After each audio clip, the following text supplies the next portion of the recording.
you. Thank you very much. Thank you very much. Wow, what a nice group. Well, I love Israel. I love Israel. It's an honor to be back with so many great friends and incredible supporters and the true American patriots at the Republican Jewish Coalition. Great honor. I want to thank you, Chairman, a friend of mine, a great gentleman who actually won that election, by the way, Norm Coleman. He won the election. People forget he won that election. Your CEO, who does a fantastic job, Matt Brooks. Thank you, Matt, very much. Thank you. A very good friend of mine, and her husband was another great friend of mine, fantastic man, fantastic woman, Miriam Adelson. Miriam, thank you very much. Thank you, Don. Thank you. They like you. They like her. So do we. We all like her. I like her a lot. Congressman Michael Waltz. Michael, where are you? What? He's right here. I know he's here because I saw him come right in. And also Julia Neshwat. Julia, thank you very much for being here. A tremendous person and friend of mine, Byron Donalds. You know Byron? Where is he? He's great. He's around. There he is. What a star. He's great. Big future. Another big future, Max Miller. Fantastic congressman. Congressman Miller. He was with me in the White House for 4 years. He was fantastic. Former congressman and a friend of mine who's been incredible. Billy Long. You know Billy? And his wife Barbara here, wherever you may be, Billy. Wherever you may be. He's the greatest auctioneer. He can do things with his tongue you wouldn't believe it. Thank you, Billy. RNC chairwoman who's done a fantastic job and a real good friend. She's fought alongside of us for a long time. Ronna McDaniel. Ronna, thank you. Thank you, Ronna. A man who gets the weekend ratings. He's so good. They put him on Saturday night now. He's on Sundays, on Saturday. And if you did Friday and Thursday and Wednesday, I'd be happy too. But he has done unbelievably highest rated show in the weekends and all of television. And, you know, he started off as a great lawyer. That's how it all started. His wife is a great lawyer, Julie. And they're both here, Mark Levin and Julie. Where are they? Where are they? Great. Two great people. And the mother-in-law is better than both of them. Where is the mother-in-law? There she is. She's better than both of them. Good genes. Thank you very much for being here. Rick Harrison, star of Pawn Stars. He's 21 years. That means he's got something. Where's Rick? What a job. I know all about that stuff with The Apprentice. To stay on 21 years, that's pretty good. That's pretty good. Thank you, Rick, for being here. Always here. We really appreciate it. And a man who just became a great Republican. He's going to be a star of the party. In fact, Byron told me that. He said he's going to be a star. He said, I know that. Randy Fine. Randy, thank you. And loves Israel. 3 weeks ago, our world was shattered by an attack on Israel. To every Israeli and every American touched by these barbaric activities, we love you. You have to understand that. We love you and we're with you. And we grieve with you. We share your anger and we stand with you 100%. Okay? 110%. Let there be no doubt the killers responsible for this horrible massacre will burn forever in the eternal pit of hell. They're going to burn forever. Long time. On that terrible Saturday morning, the world saw once again that the conflict between Israel and Hamas is not a conflict between two equal sides. This is a fight between civilization and savagery, between decency and depravity, and between good and evil. There is no comparison between a group that worships death and a group that cherishes life and cherishes our nation. Every single life that is lost in this conflict is on the shoulders of Hamas alone. It's Hamas alone. And I think you have to really add in the word Iran. Iran. People don't want to talk about it. There can be no sympathy, no excuses, and no escape from these monsters, and we will do what has to be done. And yet Joe Biden's feeble first act, one of the worst messages I've ever seen sent out to bad people. After more than 1,400 innocents, including over 40 Americans, were murdered or kidnapped. And think of this, we immediately announced that we're giving Hamas $100 million. We're going to give it to them into Gaza, but they take it 100% of it. They don't take 90%, they take 100%. Mark knows that better than anybody. They take 100%, and we give them money hand over fist, and we've been doing that for many years. And then a speech was made declaring that if you support Israel, you must give billions of dollars for open borders in Ukraine. In other words, they want to wield it all together. And you don't wield it together. They have to all stand on their own. Unlike Biden, he's terrible. Worst president in our history by worst president. He's the worst president. He's the most incompetent president. When I'm back in the White House, the United States will stand with Israel all the way, 100%, without hesitation, without qualification, and without any apology. We're not going to be apologizing. We won't be apologizing. We're not going to be apologizing. We will fully support the Israelis in their mission to ensure that Hamas is decimated and these atrocities will be avenged. They will be avenged. In many ways, they'll be avenged. I think even beyond what you're thinking about. Joe Biden's weakness caused the attack on Israel. Pure weakness and incompetence. Everywhere he goes, Biden's weakness provokes war and death because, as history shows, evil only respects one thing, unyielding strength. You've got to be strong, otherwise they're going to be taking over and they're going to be doing things that you wouldn't even believe.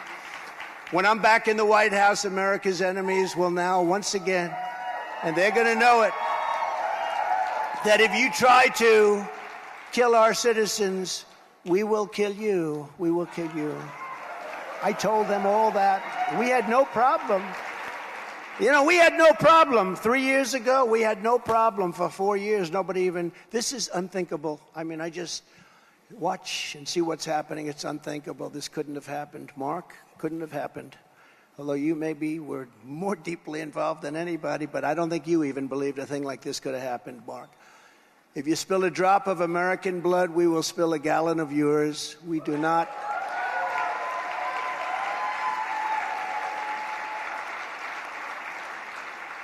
And we're doing it because we want to start peace. We're not going to start wars, but the wars have to be finished oftentimes before the peace. And if you don't do the wars, the peace doesn't happen. And if you're not going to be tough and ruthless like they are, it's not going to happen. We have to stop it.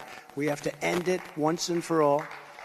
Under my leadership, we will not squander our strength by trying to build democracies or in quicksand of like we try to do. Let's take over a country and let's make it into a democracy. How does that work out? Not too good.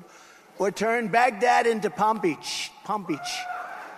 Doesn't work out too well. But we will use American power to deter those who would harm our people. To every American who is terrified that Joe Biden's catastrophic weakness will bring our country to ruin, and it's closer than it's ever been. I believe it's closer than ever to ruin.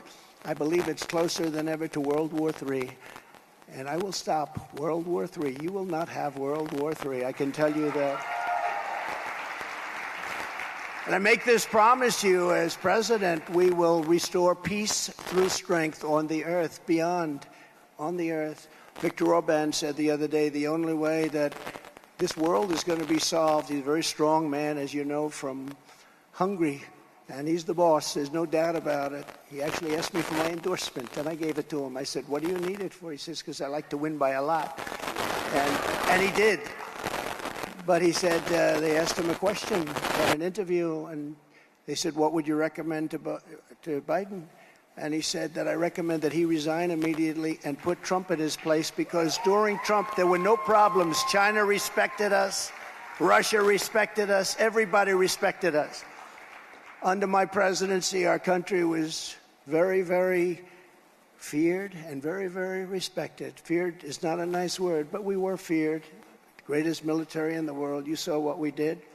For 4 straight years, I kept America safe. I kept Israel safe, and I kept the world safe. The world was a safer place, a much safer place. Today the world is blowing up all around, no matter where you look. If I were president, the attack on Israel would never, ever have happened. I think you believe that, right? I think you believe that.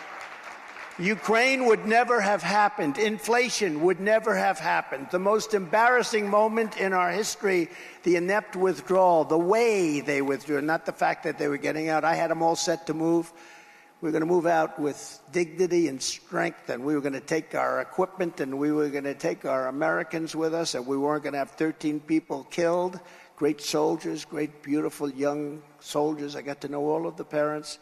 And we weren't going to have 38 people wounded so badly their lives are shattered, just shattered. The legs, the arms, the face obliterated. We weren't going to have any of that. We were going to walk out with power and strength and dignity, and we were going to get out. And we were going to keep Bagram, the Air Force Base, the big Air Force Base, because it was 1 hour away from where China makes its nuclear weapons, but they lost that too. And right now, you know who occupies it? China occupies it. And we would not have open borders where countries are emptying out their prisons, mental institutions, and sending record numbers of terrorists for which we will someday be paying a very big price unless you elect Donald J. Trump. You're not going to pay a price.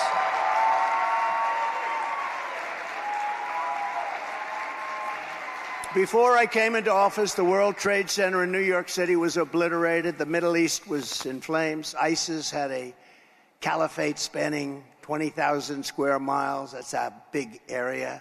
Europe was being massacred by jihadist lunatics. Syria was in a civil war. Libya was a horror show. Yemen was a nightmare. Our allies were alienated and just terrible. They couldn't even talk to us. They wouldn't want to talk to us. Iran was coasting toward a nuclear bomb, and it was flush with cash like they had never seen before. And they were funding Hezbollah and Hamas. They were funding them. They were funding Hamas. They were giving them so much money all of a sudden. But in a few short years after I got there, I reversed every single disaster Obama and Biden created. And it wasn't easy, but it was easier than I thought. We totally demolished 100% of the ISIS territorial caliphate. And I was told that couldn't be done. I was told that would take at least 4 to 5 years, and we couldn't do it. We did it in 4 months. I just want to let you know we have a great military, great generals, the real generals, not the ones you see on television, the real ones. The ones that want to fight, the non-woke generals. We killed the founder and the leader of ISIS. You remember they were looking for him for years and years before I got there. Al-Baghdadi, we killed him. He was gone. We eliminated the world's top terrorist, the most brutal terrorist of them all. The Iranian butcher, Soleimani, we eliminated him. He's the father of the roadside bomb. Whenever you see a soldier or civilian or anybody without the legs, without the arms, he's the one. He caused 94% of it, they say. He loved those roadside bombs. That's what he loved.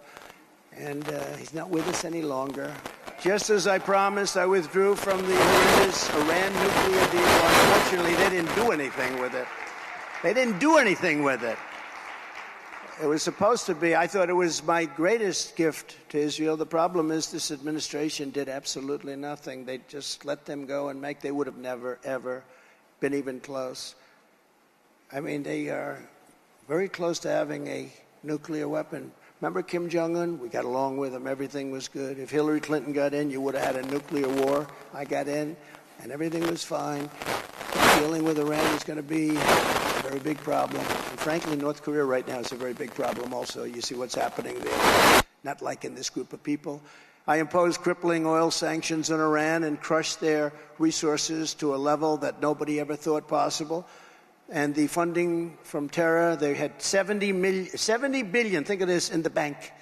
And when I left, they were broke. They were stone cold broke. China, don't buy. None of you buy. They were desperate to make a deal. We would have had a deal within 1 week after the election if the election weren't rigged. We would have had a deal 1 week after that election.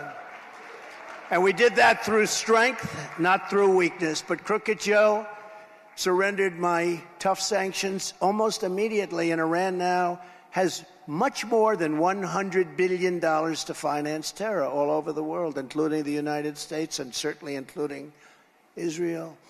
As president, I withdrew from the anti-American, anti-Israel, anti-Semitic UN Human Rights Council. Withdrew.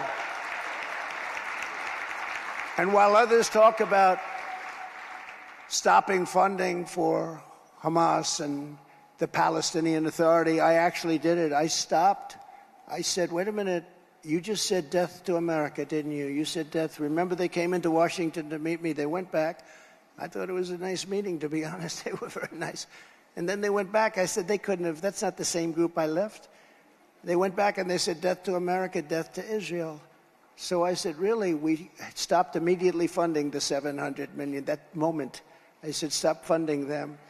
And we did, immediately. They leave and they say, death to America, and then we pay. And by the way, they were saying it for years, and people just kept paying them $742 million a year. It's a lot of money. After decades of broken promises by past leaders, I kept my promise, recognized Israel's eternal capital, and opened the American embassy in Jerusalem. I actually got the building built, too. Got it built. They've been talking about that for a long time, Miriam. That's what you and that great man, that's what you wanted, right? And we got it built. You know, we got it built. And it's supposed to cost $2 billion. We got it done for $500,000. I don't want to sound, because it's probably nicer than the two. But I said, do we have land? Instead of buying that, we're going to pay hundreds of millions of dollars for this crummy location, as we say in real estate, right? A lot of good real estate guys here. And I said, do we have a piece of land where we have maybe a building on it? We'll renovate it, fix it, and get it done. They called me back to this. Sir, we have a great site, probably the best site in Jerusalem. I think it's the best site in Jerusalem. There was a building on it. And I said, make sure you use a lot of Jerusalem stone. A friend of mine has Jerusalem stone in New York City. That's all he talks about is Jerusalem stone. I said, do you have any Jerusalem stone there? We can buy it for the right price. They said, this is Jerusalem. The whole building is made out of Jerusalem stone. And it's a beautiful building. I got it opened in 4 months for $500,000. They said, we can do it, sir, for $400,000. It's the first time I've ever said this in my life. I said, $400,000, that sounds too cheap. Make it more expensive. But actually, because they said, you know, I was supposed to sign I was signing papers for $2 billion. This is nicer than the $2 billion version that probably never would have gotten built, by the way. You're open in 4 months, and it's been incredible. And remember, they said, oh, if you do that, it's going to be bloodshed all over the world. There was no bloodshed. There was no bloodshed. But now there's bloodshed for different reasons, and that's terrible. I also recognized Israeli sovereignty over the Golan Heights. Nobody even thought about that. For 72 years, people would fly into Israel and they'd talk and talk and talk about the Golan Heights, and I got it for them. We got them sovereignty over the Golan Heights. That was a big deal. We got it done in about 12 minutes. That's right. 72 years they talked about the Golan Heights. Every year people would fly in and they'd talk about the Golan Heights. They'd have lunch, they'd have dinner, they'd go home, and they'd come back a year later and keep talking. I got it done in 12 minutes. That was a big one. The experts said our pro-Israel policies would produce terror and chaos, but I knew the opposite was true. That turned out to be right. We got the historic Abraham Accords and peace in the Middle East. Peace in the Middle East. In 4 countries, you should have had every one of them signed. Within 3 months after the election, I would have had every single one of them signed. And maybe, because they were really wanting to make a deal, maybe even Iran, if you can believe that, we would have had every country signed. You would have had real peace in the Middle East. And look at what you've got now. Nobody's ever seen anything like it. So fast.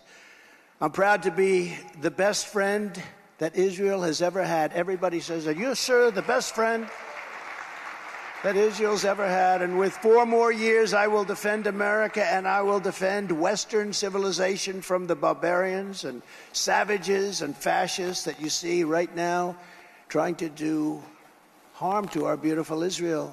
We're not going to let that happen. Instead of cuddling up to the killers in Iran, as Biden has done, I will once again sanction them until their ability to fund terror is absolutely gone.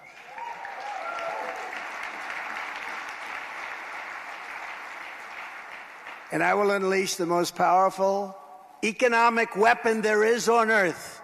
Drill, baby, drill. Do you know what that means? Do you know what that means?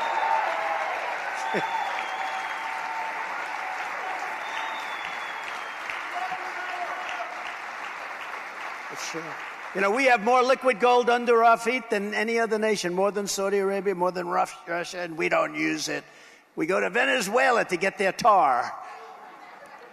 And then we refine it in the only plant that can do that.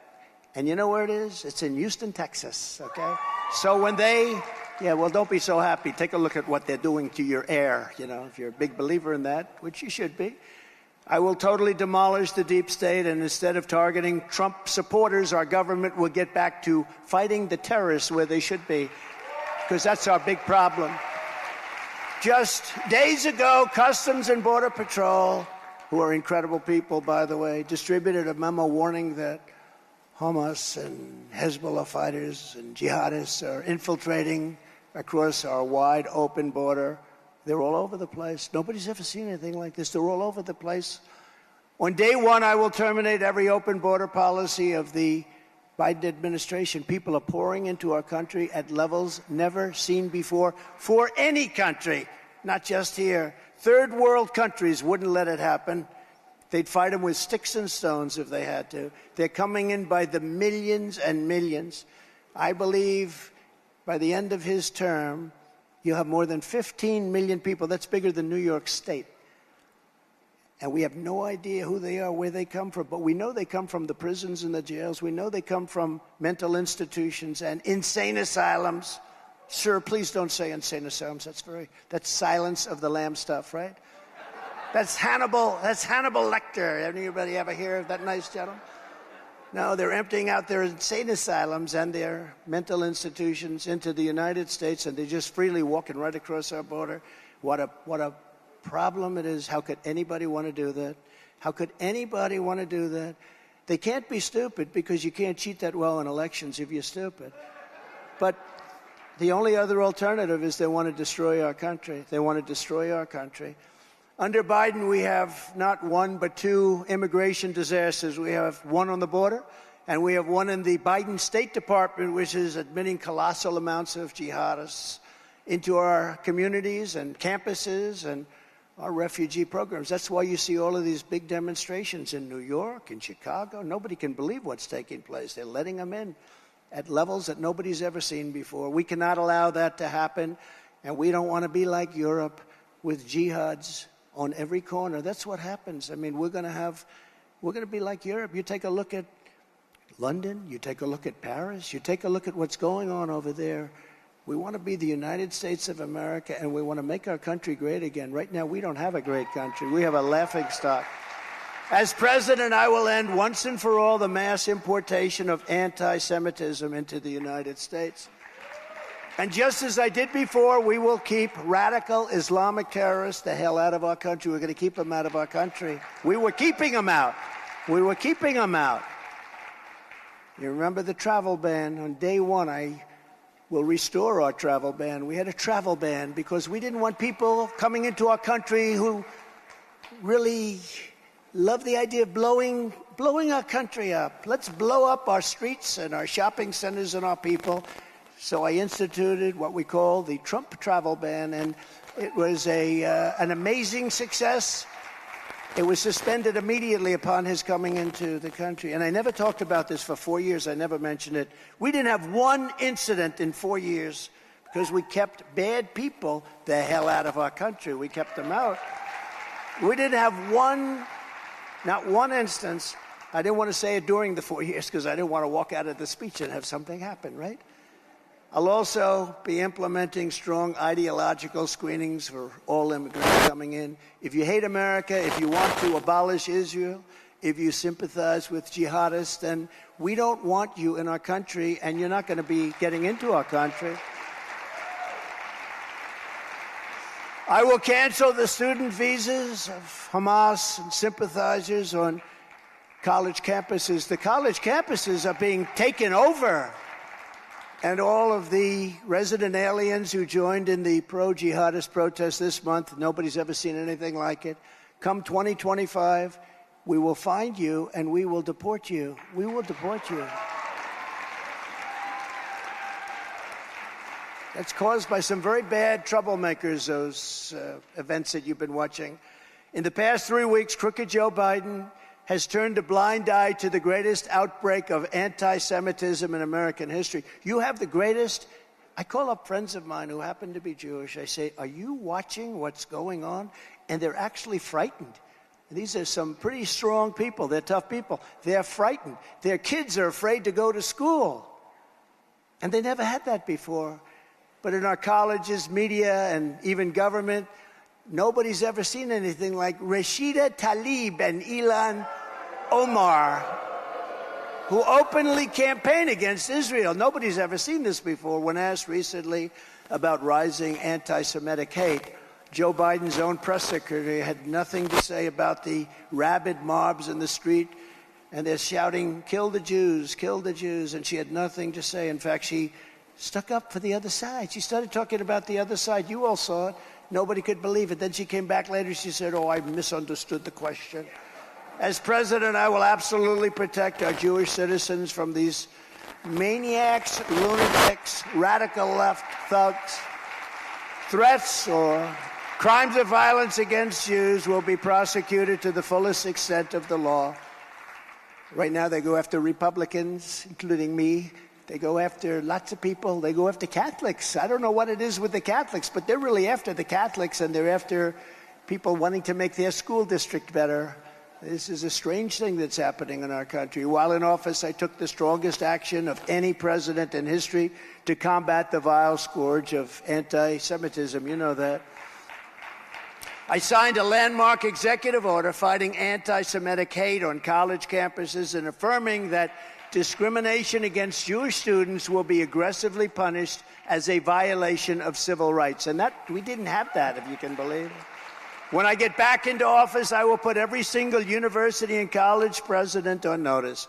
The American taxpayer will not subsidize the creation of terrorist sympathizers on American soil. Colleges and universities will purge the anti-Semitism and pro-terrorism. What you're doing, the terrorism, this pro-terrorism is so out of control. Nobody's ever seen, or they will lose their accreditation and every last penny of federal student loans. It will not be paid to them, probably shouldn't be paid to them anyway. Never forget, the same radicals tearing down posters of Israeli hostages, can you imagine, at our university, ripping them right off the wall, I couldn't believe it, are the ones tearing down statues of our American heroes, defunding our police, destroying our justice system, and demolishing our borders. These are the same people that you have, same people, not good people for us. The United States and Israel represent the pinnacle of Western civilization, which is exactly what these people want to destroy. They want to destroy it. This is why those who chant death to Israel also chant always death to America. Do you ever notice? They always put them together, and that's why American patriots and supporters of Israel, and you have tremendous support in this country, I can tell you that, must stick together come hell or high water. You have to stick together. We must have strong borders, strong military, strong families, strong cultures, and above all, we must have a strong American president. That's where it starts. You don't have a strong president, the rest is just words. It's only words. It's only words. You never had any of these problems. For 4 years, you didn't have any of these problems. Think of it. You wouldn't have Ukraine. You wouldn't have Israel being attacked. You wouldn't have inflation. You wouldn't have anything. You'd have gasoline selling at $1.87. With your vote, I will defeat the jihadists, the terrorists, the communists, the Marxists, the fascists, and the anti-Semitic radical left lunatics. And we have plenty of them. We have a lot more. They're just pouring into our country. You know, the same people that attacked Israel are coming into our country. And there are a lot of them that are young, strong men. And they're coming in. They're 21 and 22 and 23 and 24 years old. And they're strong. And I watch some of the fake news media saying, oh, so many strong men. Oh, that's wonderful. There's a reason. And you know where they're coming in from also? slightly different, all over the Middle East, but where they're coming in from, a lot coming in from China. What's that all about? We have a lot of young, strong men coming in from China. I wonder what that's all about. I will defend our friend and ally, the State of Israel, like nobody has ever defended it before. I will rescue the American economy. I will restore America's borders, which are a disaster. I will stand up for American sovereignty, and I will save American freedom starting on November 5th, 2024. Get out and vote. And I just want to say, and I say it so strongly, this is the most important election in the history of our country. I used to say that on 2016. This is the most important, and I meant it fully. But now I can tell you, we made the border so strong I couldn't even talk about it in 2020. Sir, don't talk about the borders. In 2016, it was all about the borders, and we did an unbelievable job. So when we came back to 2020, I couldn't even talk about them. People would say, sir, nobody cares about the borders. You know why? Because we had strong borders.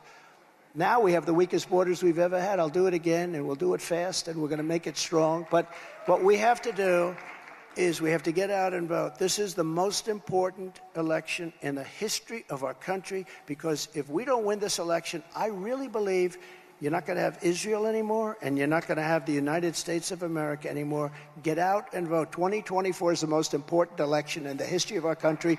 Thank you. I love you. Make America great again. God bless you all. Thank you. Thank you very much. Thank you. Thank you. Thank you. Thank you, everybody.